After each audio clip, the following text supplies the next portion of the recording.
$1.2 million বেতনের চাকরি, মানে বছরে প্রায় 15 কোটি টাকা আর মাসে প্রায় 1,25,00,000 টাকা বেতন পাবেন কেবল এই লাইট হাউজের পাহারাদারের চাকরি করে।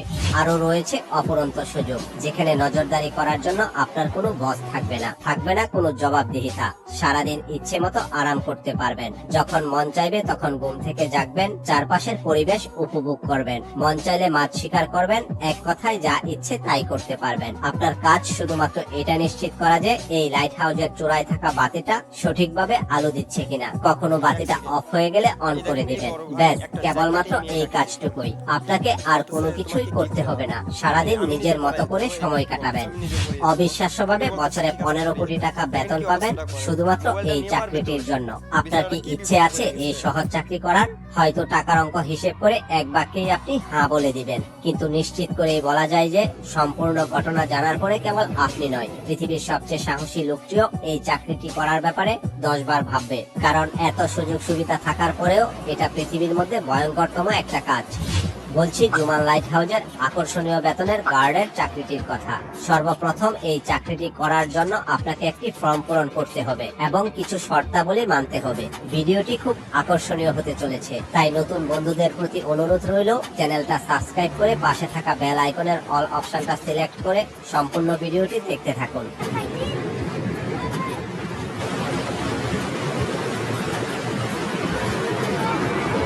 ভিডিওতে দেখানো ছবিটি একটি উদ্ধার অভিযানের সময় তোলা, যেখানে স্পষ্টভাবে দেখা যায় যে লাইট হাউসে থাকা লোকটিকে ভয়ঙ্কর ঢেউ 3 পাশ থেকে ঘিরে রয়েছে।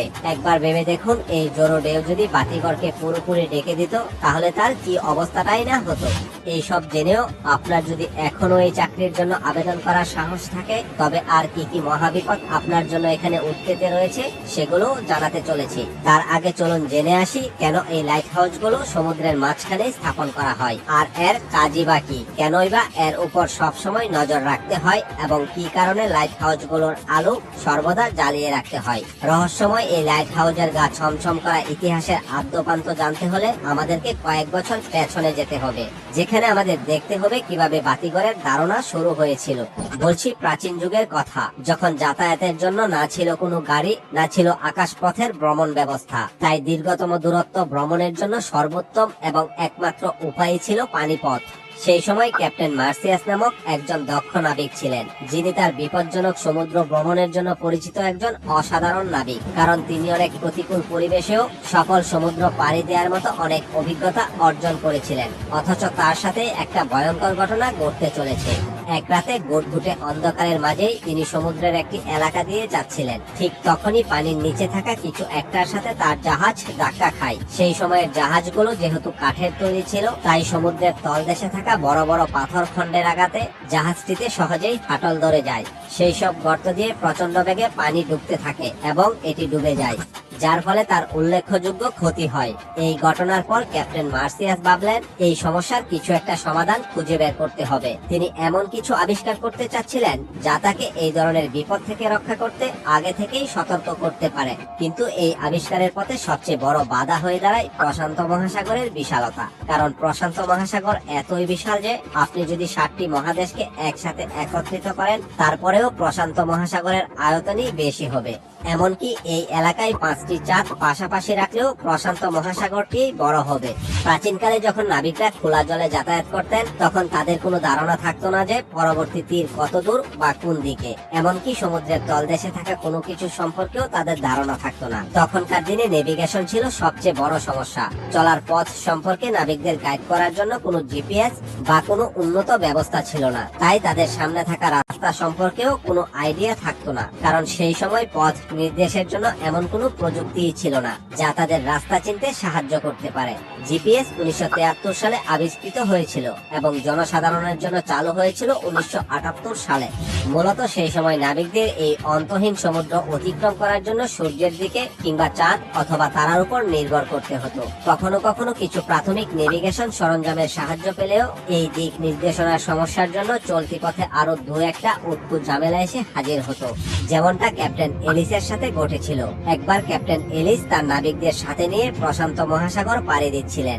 সে সময় একদিন রাতে হঠাৎ করেই পুরো আকাশ ঢেকে যায় কালো মেঘে। নেভিগেশনের জন্য যে নক্ষত্রগুলোকে তারা অনুসরণ করছিল, ঘন মেঘের কারণে সেগুলো দেখা যাচ্ছিল না। তারপর একটি প্রবল ঝড় সাগরের এই অংশে আঘাত হানে। নাবিকেরা তখন দিশেহারা, কারণ জাহাজটিকে পরিচালনা করার জন্য তারা কোনো দিক নিশানা খুঁজে পাচ্ছিল না। যখন সকাল হয় তখন তারা তাদেরকে বিশাল সমুদ্রের খোলা বুকে আবিষ্কার করে। তারা অনুধাবন করতে পারে যে এই বিশাল সমুদ্রের মাঝে তারা হারিয়ে গেছে। সে সময় তাদের কাছে যথেষ্ট পরিমাণ খাবার মজুদ ছিল না। অবশিষ্ট যা ছিল সময়ের ব্যবধানে তা শেষ হয়ে যায়। তখন তাদের কাছে না ছিল কোনো খাবার, না ছিল কোনো পানি। যদিও সমুদ্রের অফুরন্ত পানির ভান্ডার ছিল, কিন্তু আপনারা তো এটা জানেন যে সমুদ্রের জল পান করা যায় না, কারণ এটা অনেক বেশি লোনা হয় এবং অধিক পান করলে একটা মানুষের মৃত্যুও হতে পারে। ক্ষুধা আর তৃষ্ণায় নাবিকদের অবস্থা বেশ খারাপ হয়ে যায়। তারা সমুদ্রের বিশাল জল ভান্ডারে থেকেও পানির তৃষ্ণায় কাতর হয়ে গিয়েছিল। এমনকি অনেক নাবিক মারাও গিয়েছিল। অনেক কষ্টে ক্যাপ্টেন একটি বন্দরের দেখা পান, যেখানে বাকিরা নোঙ্গর করেন। এই ঘটনা থেকেই নাবিকেরা লাইট হাউসের প্রয়োজনীয়তা অনুভব করেন। এরপরেই মূলত বিশ্বের ইতিহাসে প্রথম লাইট হাউসের যাত্রা শুরু হয়। মিশরের ভূমধ্য সাগরের সাথে সংযুক্ত ছিল সিটি অফ আলেকজান্দ্রিয়া। সময়টা ছিল 280 খ্রিস্টপূর্বাব্দ। সে সময় সেখানকার রাজা ছিলেন টলেমি দ্য সেকেন্ড ফিলাডেলফাস। তাদের প্রধান আয়ের উৎস ছিল বৈদেশিক বাণিজ্যের উপর নির্ভরশীল। অথচ এই রাজ্যের বাণিজ্য ব্যবস্থায় সবচেয়ে বড় বাধা ছিল তাদের অবস্থান। আপনি যদি সূক্ষ্মভাবে এই এলাকার ম্যাপটি পর্যবেক্ষণ করেন, তাহলে বুঝতে পারবেন সমুদ্র থেকে এই শহরের তীরে প্রবেশের জন্য এই জায়গাটি ব্যবহার করতে হতো। অথচ এই জায়গাটি জুড়ে অনেক বড় বড় পাথর ছিল। রাতের অন্ধকারে এই শহরে বাণিজ্য করতে আসা কোনো জাহাজ যখন এই পথ অতিক্রম করত, তখন প্রায়ই সেই জাহাজগুলোর সাথে এই সব পাথরের সংঘর্ষ হতো। সংঘর্ষের ফলে অনেক সময় কাঠের তৈরি মালবাহী জাহাজগুলো ভেঙে ডুবে যেত।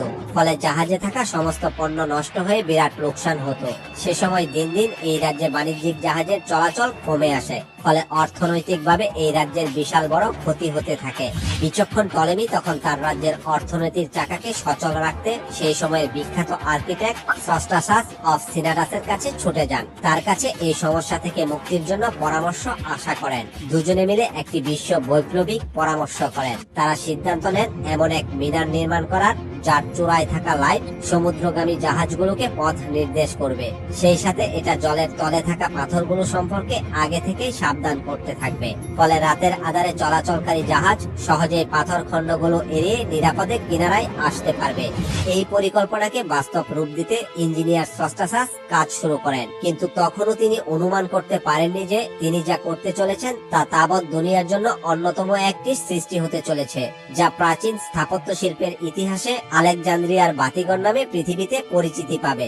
আলেকজান্দ্রিয়ার সেই বাতিঘরটি নির্মাণ করা হয়েছিল সাদা মার্বেল পাথর দিয়ে, যার উচ্চতা 384 ফুট। বন্দরের ঠিকানার সন্ধান দিতে যে মিনারটি তৈরি করা হয়েছিল, সেটাকে একসময় গোটা দুনিয়ার সপ্তম আশ্চর্য হিসাবে স্বীকৃতিও দেয়া হয়। এমনটা কেবল মিনারটির বিশাল উচ্চতার জন্য নয়, বরং এর নিপুণ কৌশল এটাকে অত্যাশ্চর্য করে তোলে। কারণ এই মিনারটির চূড়ায় সবসময় আগুন জ্বলতে থাকতো, যেখানে জ্বালানি হিসেবে ব্যবহার করা হতো কাঠ ও কেরোসিন। এখানে আগুন দ্বারা তৈরি আলোকে বহুদূর পর্যন্ত ছড়িয়ে দিতে সস্টাসাস এটাকে বিশেষভাবে ডিজাইন করেন, যেখানে তিনি গ্লাস ও লেন্সের সমন্বয়ে এমন এক কৌশল প্রয়োগ করেন, যাতে করে এই বাতিঘরে থাকা আলো বহু দূরে থাকা জাহাজের নাবিকদেরও পথ দেখাতে পারে। যখনই এই বাতিঘরের কারিশমার কথা সারা দুনিয়ায় ছড়িয়ে পড়ে, ঠিক তখনই বিশ্বের বিভিন্ন প্রান্তের নাবিকেরা স্বস্তির নিঃশ্বাস ফেলে। কারণ তারা জানতে পারে যে এই আলোক নির্দেশকের ফলে বাণিজ্যিক জাহাজগুলোর আর পথ ভুল হবে না এবং আলেকজান্দ্রিয়ায় প্রবেশ করার সময় পাথরগুলির সাথে সংঘর্ষের ফলে ক্ষয়ক্ষতিও হবে না। এভাবেই সমুদ্রের মাঝে নাবিকদের পথ দেখানোর কাজে বাতিঘরের আইডিয়াটা সারা দুনিয়ায় ছড়িয়ে পড়ে। প্রথম দিকে এই লাইট হাউসগুলো কেবল সমুদ্রের উপকূলের কাছাকাছি তৈরি করা হতো, কিন্তু সময়ের সাথে সাথে বাণিজ্যিক কাজে সমুদ্র পথের ব্যবহার বাড়তে থাকে। এই পথগুলোর মাঝে কিছু কিছু স্থানে এমন সব পাথর খণ্ডের অবস্থান ছিল, যেগুলো জাহাজের জন্য ক্ষতির কারণ হতে পারত। তাই সেই সকল স্থানগুলোতেও বাতিঘর নির্মাণ শুরু হয়, যাতে করে নাবিকেরা সহজেই এই পথগুলো এড়িয়ে চলতে পারে। আপনি যদি সমুদ্র পথে এ ধরনের বাতিঘর দেখে থাকেন, তবে কমেন্টে জানাতে ভুলবেন না। প্রথম দিকে লাইট হাউসগুলোতে সবসময় আগুন জ্বালিয়ে রাখা হতো, কিন্তু এটা ঠিক ততটা ভালো আইডিয়া ছিল না, কারণ এর এর জন্য সবসময় কেরোসিন ও কাঠের যোগান দিতে হতো। তখন অবশ্য এটা ছাড়া আর কোনো উপায়ও ছিল না। কিন্তু সভ্যতার বিকাশের সাথে সাথে লাইট হাউসগুলোতে মোমবাতি, গ্যাস ল্যাম্প ও অয়েল ল্যাম্পের ব্যবহার শুরু হয়, কিন্তু সেগুলোর আলো বেশি দূর ছড়াতো না। এরই মাঝে আবিষ্কার হয় বৈদ্যুতিক বাল্বের। লাইট হাউসগুলোতেও ধীরে ধীরে বৈদ্যুতিক বাল্বের ব্যবহার শুরু হয়। এই লাইটগুলোর আলো কয়েক মাইল দূর পর্যন্ত ছড়িয়ে দিতে তখন বিশেষ এক ধরনের লেন্স তৈরি করা হয়, কিন্তু সেখানেও সমস্যা রয়ে যায়। এই লাইটগুলোর আলো অনেক দূর থেকে দেখা যেত না, কারণ 1800 বার আলো প্রতিফলনকারী এই লেন্সগুলো সেট করা হতো বাল্বের পেছনে। তখন সেই সময়ের বিজ্ঞানীরা এটা নিয়ে গবেষণা শুরু করে এবং আবিষ্কার করে যে লেন্সগুলো যদি বাল্বের সামনে সেট করা যায় তবে আলো আরো বেশি দূর পর্যন্ত ছড়িয়ে যাবে। কিন্তু সেই লেন্সগুলো নিয়েও তারা বিপাকে পড়ে, কারণ সেগুলোর পুরুত্ব অনেক বেশি হবার কারণে আলো বেশি দূর যেত না। ঠিক সে সময় এই সমস্যা সমাধানে এগিয়ে আসেন ফরাসি সিভিল ইঞ্জিনিয়ার ও পদার্থ বিজ্ঞানী অগাস্টিন জিন ফ্রেসনেল। তিনি লেন্সগুলোকে সরু আকার দেন এবং এমন ভাবে ডিজাইন করেন যে তার মধ্য দিয়ে আসা সমস্ত আলো সরাসরি গিয়ে একটা বিন্দুতে মিলিত হতো, যার ফলে আলো একটা নির্দিষ্ট বিন্দুতে অনেক দূর পর্যন্ত পাঠানো যেত। বর্তমান সময়ে সমুদ্রে থাকা সব লাইট হাউসগুলোতে ফ্রেসনেলের সেই লেন্স ব্যবহার করা হয়। লেন্সের এই আবিষ্কার লাইট হাউসগুলোকে নতুন রূপ দিয়েছিল, যে কারণে এখন পর্যন্ত উত্তাপ ও দুর্গম সমুদ্রের বুকেও জাহাজগুলো নিরাপদে চলাচল করতে পারে। লাইট হাউসের এই ভয়ঙ্কর দিকগুলো জানার পরেও কি এই চাকরির ব্যাপারে আপনার আগ্রহ আছে? যদি আপনার উত্তর হয় হ্যাঁ, তবে বলতেই হবে আপনি সাহসী। আর আপনার মতো সাহসী মানুষরাই এখানে চাকরি করে থাকেন, যাদের কাজ কেবলমাত্র এই জুমান লাইট হাউসকে পাহারা দেয়া এবং এটা নিশ্চিত করা যে সেখানে থাকা লাইটটি যথাযথভাবে আলো দিচ্ছে। আর এই কাজের জন্যই বছরে বেতন দেয়া হয় 15 কোটি টাকা। যেখানে সিভি পাঠানোর আগে নিশ্চিত করে নিন যে এখানে আপনার সাথে কথা বলার জন্য কেউ থাকবে না, এমনকি কারো সাথে যোগাযোগও করতে পারবেন না। দুঃসহ নিঃসঙ্গতা এখানে আপনার নিত্য সঙ্গী। আরো ভয়ঙ্কর ব্যাপার হলো প্রায় সময়ই এই এলাকায় বেশ ভয়ঙ্কর সব জ্বর হয়। সেই সব জ্বরের তাণ্ডব এতটাই সর্বনাশী হয় যে সমুদ্রের বিশাল বিশাল ঢেউগুলো মাঝে মাঝেই লাইট হাউসের 10 মিটার উঁচু চূড়ায় আছড়ে পড়ে, যেখানে আপনার থাকার ঘরের অবস্থান। তাই এই কাজে আপনার প্রাণ হারানোর আশঙ্কাও রয়েছে, কারণ এই লাইট হাউসগুলো সমুদ্রের মাঝখানে স্থাপন করা হয়। কিন্তু সমুদ্রের ভয়ঙ্কর এই পরিবেশের কারণে বিরাট বেতনের হাতছানি থাকা সত্ত্বেও নির্জন এই পরিবেশে কেউ চাকরিটি করতে চায় না। আপনি হলে কি করতেন তা কমেন্টে জানাতে ভুলবেন না। ভিডিওটি ভালো লাগলে তথ্যগুলো অন্যদের জানাতে শেয়ার করতে পারেন। আপনি যদি এ ধরনের রহস্য, রোমাঞ্চ, আনকমন ও চমকপ্রদ ভিডিও দেখতে ভালোবাসেন, তাহলে চ্যানেলটি সাবস্ক্রাইব করে বেল আইকনটির অল অপশনটি ক্লিক করে রাখার অনুরোধ রইল। ফিরছি খুব শীঘ্রই নতুন কোনো ভিডিও নিয়ে। সে পর্যন্ত সবাই ভালো থাকবেন। সাথে থাকার জন্য ধন্যবাদ।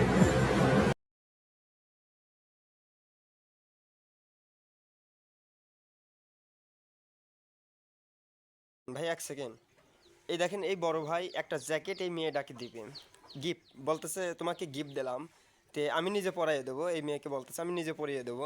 তো মেয়ে বলতেছে ঠিক আছে পরিয়ে দেন। দেখেন কি অবস্থাটা করে, মোবাইলটা নিয়ে মারবে দৌড়। বেচারাটা কি বিপদে পড়ে গেছে।